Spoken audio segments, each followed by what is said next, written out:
On today's show, we've got one team from each conference that will make the playoffs that didn't last year, and one of them is going to shock you. We'll talk about that and more on today's Locked On NBA. Let's go. You are Locked On NBA, your daily NBA podcast. Part of the Locked On Podcast Network, your team every day. And welcome. You are Locked On to the NBA. My name is Nick Angstadt, host of the Locked On Mavericks podcast. Thanks for being part of the show and making Locked On NBA your first listen every day. Be an everydayer. Subscribe, follow for free. Just search Locked On NBA wherever you get your podcasts or on YouTube. But the best way you can help us grow the show is to listen every day and to comment anything below. Let us know in the comment section. Name one East team that makes the playoffs this year and one West team that makes the playoffs this year that didn't last year. That's what we're talking about today. And joining me, host of Locked On Blazers, your past first point guard. What you got for me, Mike Richman? Apparently, I'm coming in with hot takes. Number 3 will shock you. So yeah, I'm ready. You like my first take? My first take cold open? You are someone who's been on the internet before. That's very I don't have Pat. He had a family emergency. Hopefully everything's going well with his family. But he's usually like the Stephen A. Smith foil to my side of things. And so I had to bring in a little bit extra today. All right. With the takes. So yeah, we'll talk about that. And then we'll play Count It Up, where we talk about the most interesting, fun things in the NBA, including Evan Turner spilling that there's a script for the NBA. Anthony Edwards had a quote that was wild but wasn't true. Or maybe it was. France got eliminated. We'll talk about all that kind of stuff coming up. But let's start here. Each year in the NBA, there's two teams, for the most part, that fall out of the playoffs, and two new teams will replace them. Last year, we had the Lakers and the Kings that were not in the playoffs the year before get into the playoffs in the West. And we see it in the East, too. What was it? The Knicks and the Cavs were the two teams that jumped in. There's going to be surprise teams. There's always going to be surprise teams like that every year. And so we're going to pick two teams that are going to make it into the playoffs. And I'm going to start here because as the host of Locked On Mavericks, I don't know. We're not calling these surprise teams. Sometimes they are. Lakers wasn't really a surprise team last year. So I'm starting with the Dallas Mavericks. I've got to, just for my honor, for my fan base, for everything. I've got to start with the Dallas Mavericks. There's no other words to say, Mike Richman, how embarrassing it was for that franchise to not make the playoffs with a top 5 player last year. Yeah, and then they had to make that weird decision at the end of the year where it's like, yeah, it's out of our hands. We need to lose on purpose because we're going to need too much luck for this to be valuable. And when you lose on purpose, and I know this because I cover the Portland Trailblazers, people make fun of you. People make fun of you and they get mad and they insult the franchise and they question the point of basketball. And it wasn't a good look. I don't think it's that big of a deal. Got fined. It was not a good. Yeah, it's not a good look. And it's not a good look to do that with Luka Doncic on the roster. It's you got to fake an injury. Hello, follow the Portland Trailblazers. They'll show you the path. Well, we've got a little bit of a conspiracy so Luka and Kyrie both had injuries back and forth. One of them would miss a game, another one would miss a game, and there's some Mavs fans that are like, those weren't real injuries. What are you talking about? Ooh. Those weren't real. They needed the draft pick, and I'm like, if they needed Derek Lively that badly, I don't know. They could have had some other issues. Yeah, Derek Lively might be pretty good. So maybe it was all worth it. But yeah, I think when we were setting up for this show, I said, "Are you going to pick the Mavericks?" Because they should have been, they were in the Western Conference Finals. They should have been at least a low-level playoff team. Their defense fell off a little bit, but when you have this sort of talent that they had at the top of the roster, you should be one of the 8 teams that makes it. Half the freaking conference makes the playoffs. I don't think they'll have that problem, but the West is going to be really good again. The West is going to be crowded. So where they finish in the playoffs is a big question, but I'm with you. I think this is a pretty reasonable one that they could hop up there, ahead of Minnesota and ahead of easily the bottom half of the West. Even the Lakers only finished 4 games over 500. That's the record the Mavericks had before the Kyrie trade. They were in there. They were 4th in the West at one point last year when we were saying, oh, okay, well they need to make a move just to get better a little bit. Luka, Dinwiddie, they've got the 2 wings from the conference run. They've got most of the guys. They're trying to figure out this Christian Wood thing, and then it just all fell apart in just every way that it could. And honestly, I think Jason Kidd gave up on the team. And so then they just decided that the whole thing, they decided to give up as a whole, right? It was probably not very hard to get Jason Kidd to like blow those last 2 games and to tank those last 2 games when Rick Carlisle, whoever in the past, it probably would have been a little bit more difficult to convince him to do that. So that's my team in the West. You've got one in the East, though, that I want to hear about. Who's your team in the East that sneaks in this year? Okay, well, this is where the hot takes really come in. We are headed to Buzz City. That is Crown Town, the Queen City. The Charlotte Hornets are making the playoffs in the East. No way. Yeah, the Charlotte Hornets, the same Charlotte Hornets who won 27 games a year ago, are making the playoffs in the East. Look, the bottom of the East is bad. Milwaukee's good, Boston's good, Philly, they have good players currently. Cleveland is pretty good. The Knicks are good. The Nets aren't very good. The Heat, I mean, they're going to add Damian Lillard. That's going to help. You're still okay. You're the host of Locked On Blazers. You're still really convinced of that? I feel yes. I don't know if I feel as strongly as I once did, but yes, I do think he's gonna. I do think he's gonna end up playing for the Heat before the season is done. Okay. And listen to my show because I can't illegally I can't talk about it anymore. I told him he could come on Locked On NBA, but he didn't have to talk about Damian Lillard. I just made him do it. It's been a long time. It was the trade request was on July 1st, and we were doing content about a Dame trade in May. Okay, the Blazers haven't played. The Blazers haven't played a basketball game since April. All right, I'm doing my best here. It's a lot of Dame trade stuff. The Hawks are not good. The Raptors, they have talent, but they're not good. They had some depth issues, and they weren't very good. The Bulls are maybe a mess and maybe sellers. Pacers are too young. Wizards are bad. Like there is space for someone to jump up. There is a space for the Kings level rise from someone. And LaMelo just didn't play very much last year. He's really good when he plays.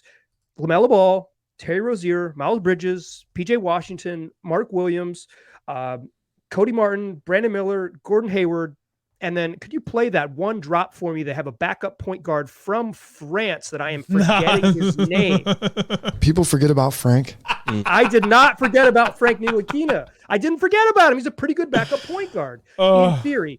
They have enough adults with Hayward when he plays. He's good. PJ Washington, Terry Rozier, that like they're not going to be one of those teams that just stinks because they're playing a bunch of 24-year-olds. They probably have too many adults. And the reason that they might miss the playoffs is because they bail on having 30-year-olds, right? They're like, no, we don't want to do this. We want to win 27 games with kids, and they'll bail. But like LaMelo is really good. Mark Williams had a really nice rookie season. I am a PJ Washington believer. Miles Bridges, not a very good dude, but probably a pretty good basketball player, and enough depth off the bench, and maybe Brandon Miller pops.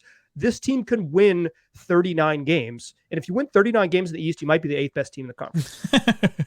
The fact that your explanation included Frank Ntilikina, even though you just wanted to play me the drop, made me believe you less. But yeah, like you get PJ Washington back on he just re-signed on his contract, and then bringing back Miles Bridges before he was, out of the league for valid reasons.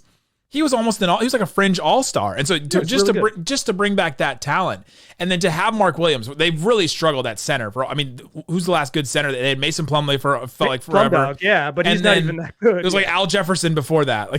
And so to have just a solid center, it's kind of the bet that the Mavericks are making right now with like a Derek Lively or, and whatever he can become, is that if we just have a solid center in the middle that can defend, that can do all that, then we can win. And yeah, they only got 30-something games from LaMelo last year. Even if Matt Moore thinks he's the 84th best player in the NBA, I think that he can be better than that.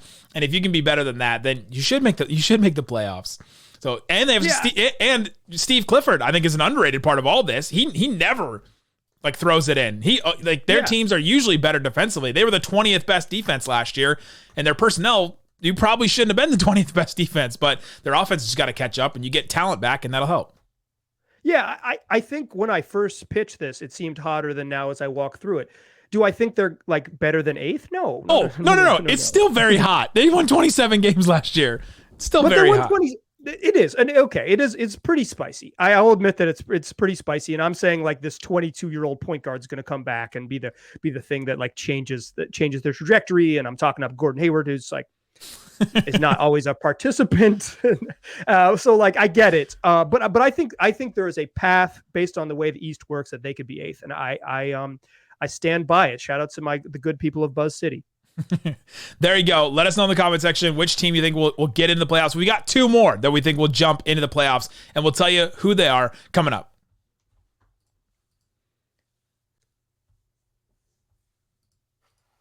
But before we do, let me tell you about FanDuel. FanDuel Sportsbook has you covered for the NFL.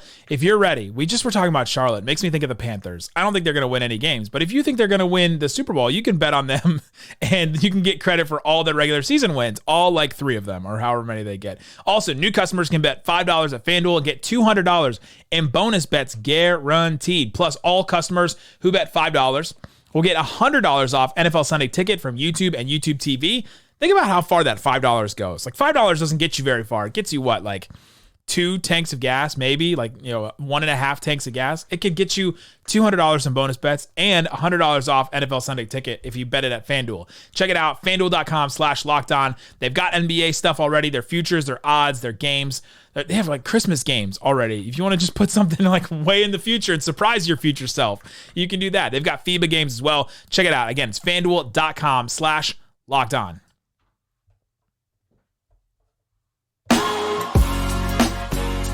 Thanks, everybody, for hanging out with us on Locked On NBA. Being part of this show, we host a daily NBA show here tomorrow. Check out Tony East and Adam Morris. I think Wes Goldberg is out.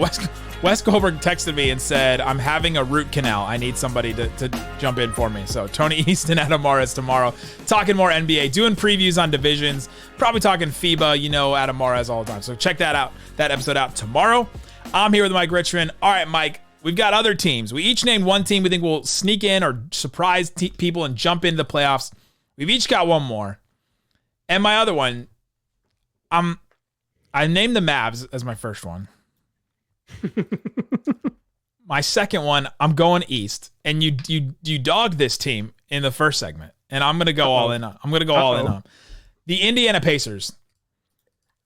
I'm in on them. Tony East, I'm with you. I'm in on the Pacers. You said that they're too young to make the playoffs. I think I'm for them because Tyrese Halliburton, I think, is going to take that step forward. He should be on the Mavericks. Really he should be on the Mavericks, and Brunson should be on the Pacers, but he's not. Tyrese Halliburton's going to take another step. You've got Benedict Mathurin, I think, that can take another step as well. Miles Turner stays healthy. It's a good team. Their big weakness last year was at 4. They bring in Jarris Walker. They add Obi Toppin. I think if anybody's going to figure out somebody like Obi Toppin, it's going to be Rick Carlisle with all his pick and rolls and stuff at the rim, and Tyrese Halliburton. Like we're looking at Rashawn Holmes right now for the Mavericks. Like they got him in kind of a salary dump and got the pick. And when was the last time Rashawn Holmes was good? When he played with Tyrese Halliburton. And so now Obi Toppin's going to play with Tyrese Halliburton, and I think he's going to make him good too. They just replaced enough of their depth with better pieces, and Bruce Brown being the pinnacle of all that. Bringing in Bruce, basically you're taking all of Aaron Nesmith's minutes and making it Bruce Brown. That's such a step up to me that I think this team takes another step forward, and I think they make the playoffs. I can see it. They're really young. Like Jarris Walker is the answer at power forward. He's 19. So like, yeah. The thing is though, they don't need him to do a lot. Like he's just got defend, stand in front of guys, be strong, rebound a little bit, and then like dunk sometimes when Tyrese Halliburton hands you the ball. Like you're not asking him to do a ton. Asking a teenager to play defense in the league is a lot. It's true. But I do think the Bruce Brown upgrade is real. I worry a little bit about their depth up front. Like, what do they do? Maybe you're a big Daniel Tice guy, but like, he's killing it for Germany right now in FIBA. He is. He's really good. They're going to probably win a medal in FIBA. So, like, I'm a little worried about their depth in general, but I could see it. I could see it because they hung around for the first 50 games of the season. They were like, oh, this team's kind of good. I think they were in the top half of the East at like the 35 game mark, right? Like they were pretty darn good. And then the new year came and they kind of their talent catches up with you. Yeah. I could, because of the exact same argument I just made for Charlotte, because I'm caping for the freaking Hornets, then it's like, yeah, they could be better than the Hornets. That seems easy. They could be better than Atlanta. I think you could, they're probably not just top end talent at the same level as Toronto, but at some point Toronto's got to put it together for us to buy back in. So like, yeah, I think I am less sold, but I see the vision. 56 games from Halliburton last year.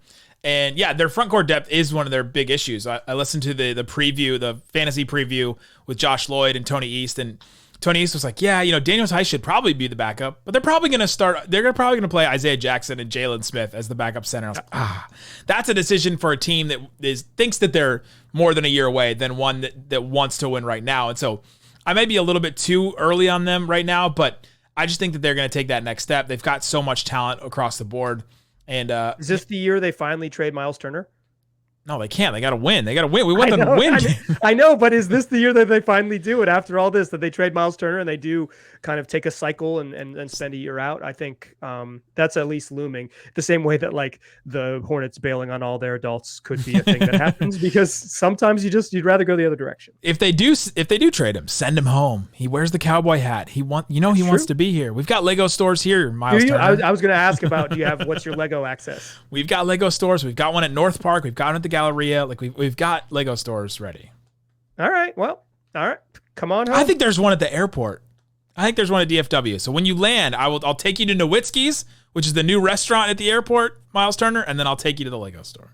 He probably flies into Love, dude. It's closer to downtown.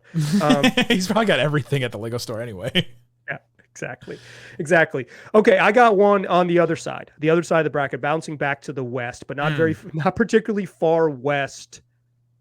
Talking about the Birds. The Pelicans are making the playoffs. Oh, they were everybody's sweetheart last year. They were everybody's sweetheart. The nerds, and I say that like collectively to talk about like John Hollinger and Seth Partnow, but really smart people who've worked for NBA front offices, like people who do this. Those types of folks projected them, if they were healthy, and that if is so big, to be like a top 3 or 4 team in the West. And there was a time when they were the number 1 team in the West prior to the new year. They were like rolling early in the season. Zion never comes back. They have that stretch where they lose 12 games in a row or whatever it was, and it just got out of hand and they could never get all the way back. And then they lose a play-in game to OKC and see you later. I mean, the play-in tournament's fun because you get single elimination games. I don't think they got a lot better, right? Like it's not like they added. It's not like you could point to their roster this year and be like, well, here it is. Cody Zeller. Yeah, like this is why it's going to work, because they got big, handsome Cody Zeller, or like, Jordan Hawkins from UConn is going to be the guy that like really puts them over the top. The key for them is in my mind 2 things. One, Zion Williamson plays 58 games. I don't even need, people say 65. He's not even qualified for awards at that point. He's just, he could take the extra 2 weeks, baby. 58 games. You get 60 games from Zion-ish, just shy of 60 games from Zion. And Trey Murphy continues his ascension because he's the guy that puts them into another realm. He's 6'10" and can shoot it. He's a really good athlete. Like, you have him and Herb Jones and Brandon Ingram. You are so big and long on defense. You can cover up for a lot of your struggles on that end. And then you just have shot makers. B.I., CJ. If Zion plays, he's a freaky deaky Shaq dunk machine. JV's still hanging around and can score a little bit if they want to stay big. So they have the talent to be a team that is a top half of the West team. Does it fit? Does it stay healthy? I don't know, but I think they're a playoff team. Yeah, I'm with you. This is one of my teams that I was going to pick as well. You also only got 45. The way that they improve, like you said, how did they take a step up? You get 30 more games from Zion, like you said, if he plays to 58. And then you probably get 35 more games from Brandon Ingram, too. He only played 45 games last year. And even though he's still trying to figure out, he's having an existential crisis for Team USA right now, he'll come back and maybe have him be super motivated on his own team. Hey, I'm the guy. I wasn't the guy on Team USA, but maybe I'm the guy here. And yeah, they've got some young talent to take a step forward. Can Jose Alvarado take another step forward? Herb Jones, those guys are both 24, 25. Can they take a step? Do they get anything from Jordan Hawkins, their rookie? They don't really need anything, but they're 10 deep. They're 10 deep, which goes a long way in the regular season. I mean, at times, one of the reasons why the Mavericks didn't make it to the playoffs last year is we're looking down the roster and we're going, okay, we're 7 deep today. Where are the other minutes coming from at this point? Yeah, and the Pelicans always have that answer. Yeah, I think like what we've learned from sort of the way the modern NBA works is you probably need 12 guys who can contribute during the regular season, one way or another. 12 people who are non-negatives. They don't need to be good, but they need to be like not black hole negatives, like super, super negative. And then you need 7 good dudes who can play in the playoffs. They're 2 different sports, but you do need the 12 to get to the part where you only need 7. And I think New Orleans has that. And then we'll see what their top end talent looks like in the playoffs. Coming up, let's play Count It Up, where we count all the most interesting, fun things in the NBA, including Evan Turner thinks he's got the script for the NBA or had one at one point. Anthony Edwards says something that he really didn't say. We'll talk about all that and more coming up.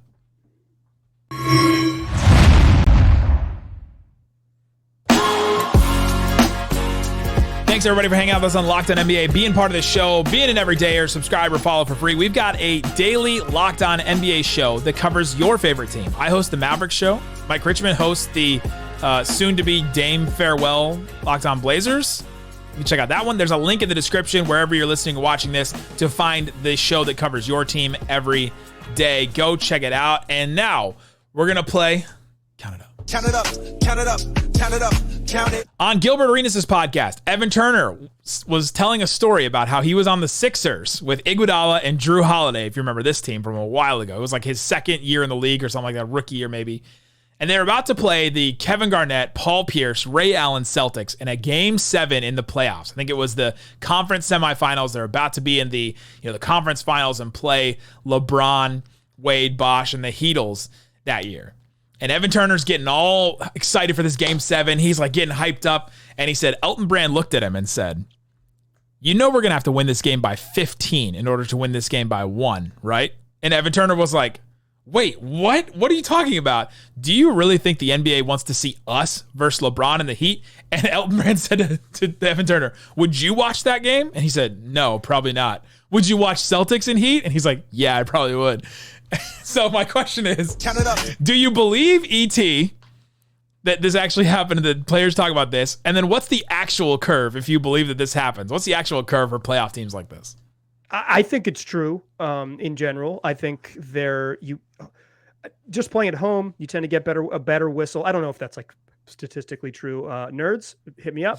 But like we've called them out and now we're requesting their aid. Hey, Kevin Pelton. Gondor calls for aid. Kevin Pelton, could you text me and tell me if this is true? But no, I think there is some truth to it, but I bet it's like to win by 1, you got to win by 6 or something. Like it's like 3. That's the curve. It's not 15, it's 6. Yeah, it's like 6. That 2000, I think it's the 2011 playoffs is the first year of LeBron and LeBron. What happened that year with them? Did they win the championship? I don't recall. I think a one-legged man took him over. But like JJ Barea locked down LeBron. That was a pretty good Celtics team, right? This was 2012, by the way. But it was 2012. Yeah, okay, so LeBron did win the championship. Sorry to Kevin Durant and James Harden. So yeah, like the Celtics are 2 years removed from playing in the finals. Like they were. So this is a pretty darn good team. You're on the road. Like just naturally, you might get worse calls. The Celtics are better than them. So like. In some ways, I feel like the Elton Brand thing is like more motivational than factual, but it makes for a good story. Do you believe it? It absolutely does. I believe it in this sense. I don't think it's the NBA has it out to get us. Now, I do think that has happened. I mean, the Eric Lewis story this week of him retiring because of the tweets and refs, like this weird ref stuff, the Donaghy story, that whole thing. The Mavericks should have won another title in 2006 because of it, and I think that happens. But I think if you're playing a Celtics team like that, you're playing a veteran team that's been there before, played a ton of playoff games. Like I think in that sense, you're the Sixers. You have a 28-year-old Iguodala that had been an All-Star, and like he's in his prime, but not like a vet. Drew Holiday is 21. Thad Young was 23 on that team. Evan Turner was 23 on that team. Lou Williams, 25. Spencer Hawes, 23. Jody Meeks, 24. And like those are the players that played. Nick Vucevic was 21 on this team. Like this was a young team. And I think in that sense, if you're playing against a veteran team like that, you've just got a curve against you because they're so much more ready for this moment, know what's coming and all that. And so I believe it in that sense because Elton Brand was 32. He was the old guy on this team. Right. Yeah. I just looked at the box score from Game 7. The Philadelphia 76ers were called for 23 fouls. The Boston Celtics were called for 22. Philadelphia It's not about the fouls. It's about the quality. Philly took 20 free throws. Boston took 22. This is not a Dwayne Wade free throw party situation from 2006. I think this is just, this is just a thing that happens when you play against a team that's that good. Also, shout out to Keon Dooling and Greg Steensma, who both played in this game. What a wild snapback in history. Vooch is on the bench, just a 21-year-old Vooch just watching this game on the bench on that team. And so Lavoy Allen could play. That's pretty sick. I Jody Meeks hanging out. All right. Joe Varden of The Athletic reported that Anthony Edwards admits he wasn't cool with Steve Kerr trying to bring him off the bench. He said, quote, he said Dwayne Wade come off the bench when Kobe played. I was like, all right, we don't have a Kobe, which is an incredible quote that everybody ran with. And we were all excited about Anthony Edwards because he has this rise right now. Everybody's really high on Anthony Edwards. And Anthony Edwards on Instagram came out and said, y'all losers beat it. I ain't even say that comment to Steve Kerr. That's my dog. I hate y'all. My question is, do you believe that Anthony Edwards never said this? No, I bet he said it. Anthony Edwards is the Mindy Kaling's character from The Office, where she goes, how am I supposed to keep track of what I say? I spend all day talking. I think I tweeted it. Just all the time talking. How could he possibly know all the things that he says about himself? Yeah, a classic quote from a friend of mine growing up is, why even speak if you're not going to wildly exaggerate? I mean, so it's true. It's something I've long lived by, Yeah, I bet he said it. Some of the stuff is depends on you've been in these settings. It's if you get a guy talking one-on-one and you get something really good, sometimes you're just okay, I'm going to circle that, but you're not going to sick it like it would be in a press conference setting where it's following up on the Dwayne Wade, Kobe Bryant comments. Yeah. And then it becomes a whole thing. And it's so it depends on maybe the setting. If this was Joe Varden just gets him off to the side and he says something, and then it's oh yeah, that's more in a one-on-one conversation, that's not that offensive. We don't have a Kobe is not that offensive. No, but they don't. Well, who is it offensive to? Brunson? Miles, yeah. Well, Cam Johnson was the one that was starting ahead of him. So I guess it's offensive to Cam Johnson, your guy. Yeah, he's my guy. I do really like him. Congrats on the payday, Cam. Yeah, I don't know. No one on the team thinks they're Kobe. The person who thinks they're Kobe is Anthony Edwards, right? Yeah. So it's I bet he said it. Joe Varden's been in the game a while. I bet he wouldn't make up a quote whole cloth. Also, it seems unlikely. He wouldn't make up the whole quote. Just someone. Yeah. I didn't even see this as an anti-Steve Kerr quote from Anthony Edwards. It's just it was a pro Anthony Edwards quote from Anthony Edwards, whether it was real or not. I'm the best player. I should play, and he certainly looks like it. I mean, he's struggled a little bit, but he's for the most part, he's their best player. France was eliminated from the FIBA World Cup in the first round this week, losing to Canada and Latvia without Kristaps Porzingis. Rudy Gobert had 8 points, 9 rebounds, 1 block, and was minus 17 against Canada. He had 9.7 rebounds, 3 steals, and 2 blocks. He was minus 5 against Latvia. My question is, how much do you hold this against Rudy Gobert as a player? I don't know. Not that much. At all? He's the best player on the team. What's Rudy Gobert gonna do? He hasn't made a post move in 10 years. Never. What's he gonna do? They're gonna throw it into Rudy in the post. Hey dog, save us. At some point, Evan Fournier, who's been a absolute G in FIBA, has to be that guy. That's Rudy deserves criticism. He is Rudy Gobert's gonna make the Hall of Fame. He's pretty much a deadlock to make the Hall of Fame. Which is wild. But he is a really limited on offense. What was he gonna do? He didn't shoot enough because he doesn't have that in his game. It's not in the bag. So somebody's gonna have to bail him out. Nicholas Batum, you're gonna have to bail him out. Nada DeColo, you're gonna you go into these games knowing that Rudy's not gonna do it. Wemby's gonna show up next summer. That's how it's going to work. And Embiid's going to show up with him too. Right? And they're going to win the Olympics in Paris in 2024. But wow. I think they aren't. But like, because the Team USA is going to like bring out all the NBA stars to win it. That's what they do. That's how the Olympic cycle. Especially since it's in Paris. Like, I'll spend a summer there. Oh, July in Paris. Yeah, okay, yeah. I'll do that. It's like I'm already there for Fashion Week. So I think Rudy Gobert deserves criticism in the way that he always deserves criticism. He hasn't been good on offense at any points other than when he has gravity as a pick and roll player, but you need someone else to finish the job. My other question to you is, what about the screen assists? What about him? What about him? Are we allowed to stop? He's not on the Jazz anymore. Are we still contractually obligated to talk about them? Nobody's tracking those screen assists anymore. And maybe that's the problem. Maybe if they got out there in Minnesota and they started tracking those screen assists and say that Rudy Gobert had a quadruple double, one of the great moments in Locked On history, a quadruple double with screen assists or whatever it was. Run it up. Count that up. That nerds, get the calculators out. Count the screen assists. It's the only way Rudy Gobert will be redeemed. I feel like I could throw David Locke in the nerds pile. He's for sure. He's every day he starts a show saying geeky numbers. He invented a stat. Like he's got the offensive points added or whatever it might be. He's got more spreadsheets than I'll ever know what to do with. There you go. I mean, he's so. No, I don't blame Rudy Gobert any more than I did before. Do you blame Rudy Gobert for this? Yeah, you have to blame him a little bit. He's the best player on the team at some point, but like.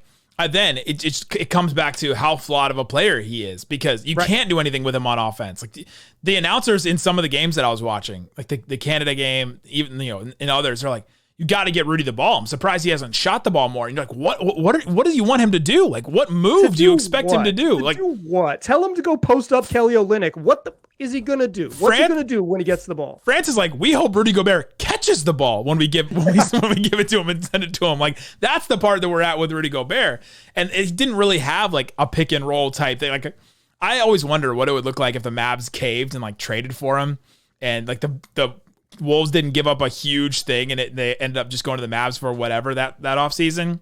And I wonder what he would look like with just a really, really good pick and roll partner like that. Because with Mike Conley, probably very, very good. But he didn't have that, and they lose. And now they're out in the first round, which is wild because like other teams, they had a tough group, but still, you lose to Latvia like that. And then you have the Nick Batum quote where he says, "I'm embarrassed to go outside. I'm afraid to go home. I'm afraid to go home," which sucks. There you go. Let us know in the comment section what surprise teams or which teams you think will make it into the playoffs that didn't last year. Go listen to Locked On Blazers, listen to Locked On Mavs. You can check the link in the description for all those shows and all that. Guys, thanks so much for listening to Locked On NBA. Boom.